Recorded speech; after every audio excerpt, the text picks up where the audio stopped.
அன்பு நண்பர்களே, நாம் இன்னைக்கு புனித அந்தோனியார் அவருடைய விழாவை கொண்டாடுறோம்.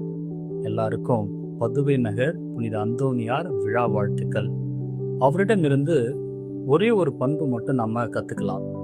என்ன அப்படின்னா, எல்லோரையும் அன்பு செய்தார், அதனால் எல்லோருக்கும் நன்மை செய்தார். எப்படி இந்த விஷயத்த ஒரு செயல்பாட்டை அவரால் செய்ய முடிஞ்சது? அவரு உயிருள்ள வார்த்தையை உணவாக்கி கொண்டார். கடவுளுடைய வார்த்தையை அவர் வாழ்ந்தார். அந்த வார்த்தைகள் சொல்லக்கூடிய விஷயத்தை அவர் உணர்ந்தார். உணர்ந்ததால் ஒவ்வொரு உயிரினத்துக்குள்ளும் கடவுள் இருப்பதை அவர் உணர்ந்ததால் அவரால் அன்பு செய்ய முடிந்தது.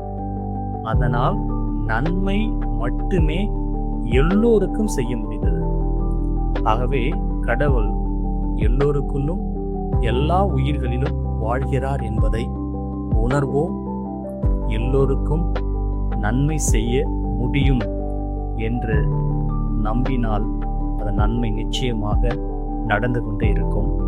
அனைவருக்கும் விழா வாழ்த்துக்கள். God bless you.